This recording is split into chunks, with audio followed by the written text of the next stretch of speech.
Going on, my people. Got a little motivational speech for you today. I know I'm looking like a little fetus. Buzz Lightyear, big glasses or whatever. He looking like that Sphinx, that naked hairless cat. My message for you today is, well, I know today is, to be exact, is Christmas Eve, 2024. So with that being said, I know it's Only got 7 more days left. yeah, end of 2024. Might my lip big. My hair ain't covering it up no more. My message for you today is Move on from having to shave. No matter how. You could either not shave and still be in the truck. Which one you want? Oh, okay. So yeah, he's over it just that quick. Yeah. No matter how hard 2024 was for you. Swansea, and Swansea. You know, Miss German over there. German.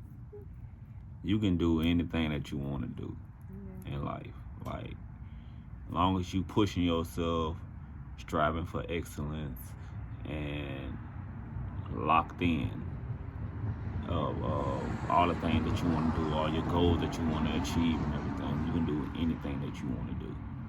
So, keep pushing. Don't give up. Even when it's hard, don't give up. Trust me, I ain't give up. You can be locked in, but make sure you're being you when you're locked in. Right. Because if you're not, one of the biggest things, if you're not being authentically who you are, straight from the heart, from the soul, then it's not right. Right. If you get what I mean, like, it's, God can't bless who you portray to be.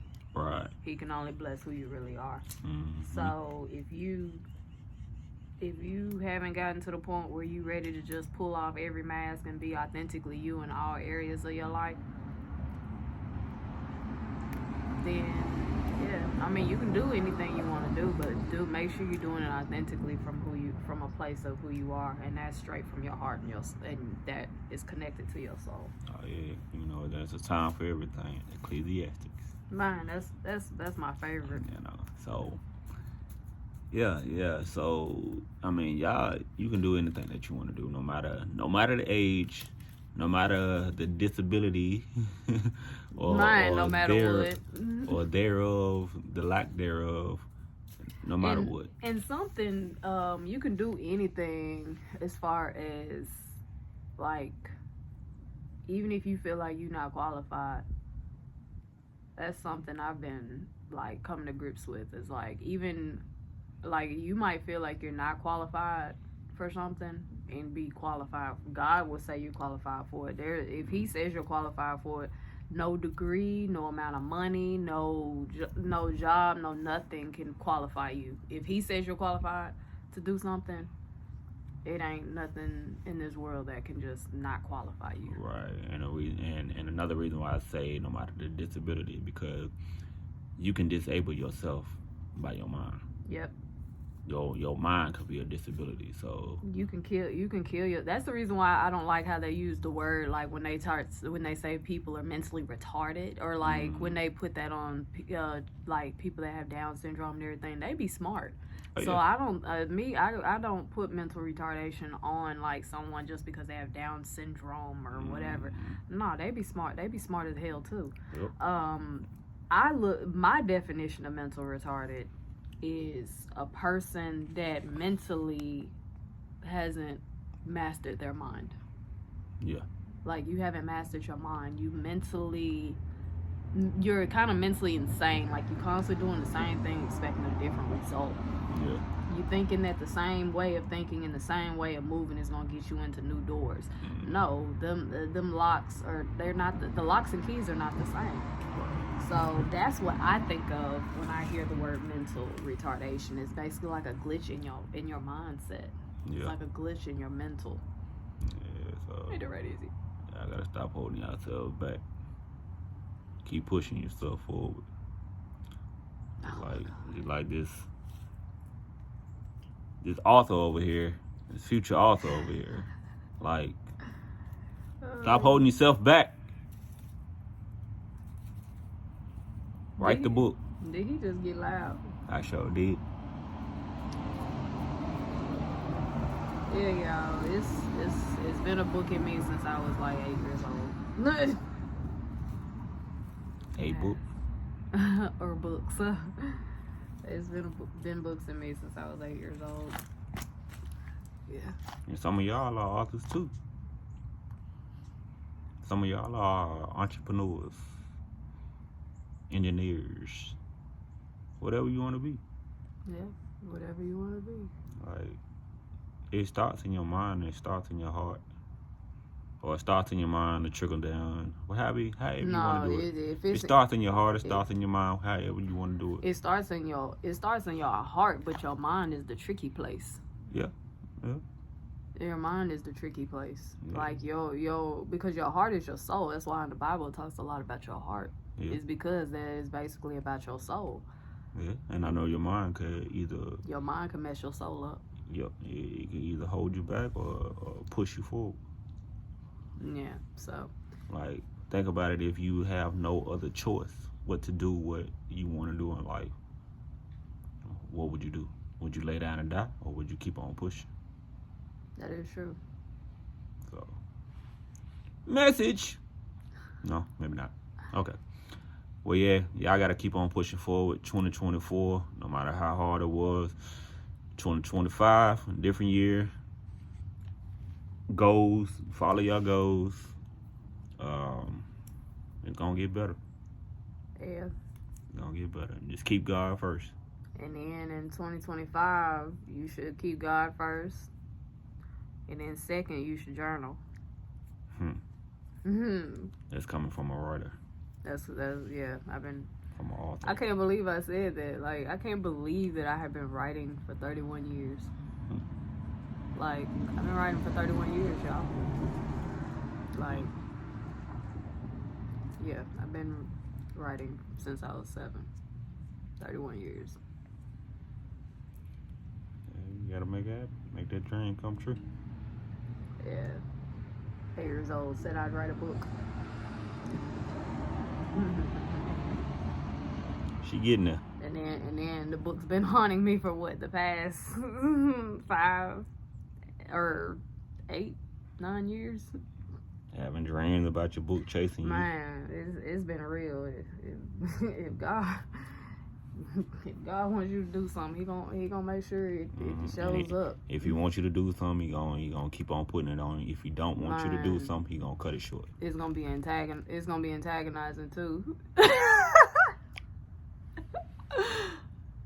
Look at her smiling, Izzy. Hey, Izzy. She better get up my face with it. She cooling down. Hey, Izzy. You like being outside? Look at her, Izzy. Oh, you kind of black and ugly, Izzy. You're right. Lighten up, literally. But yeah, it's just coming with some motivation. Because it's almost a new year and everybody's about to be on this whole new year, new me trip. Baby, you can start a new year right now. You can start a new year anytime. Right. I set goals for the year, but I go about them goals quarterly. Mm-hmm.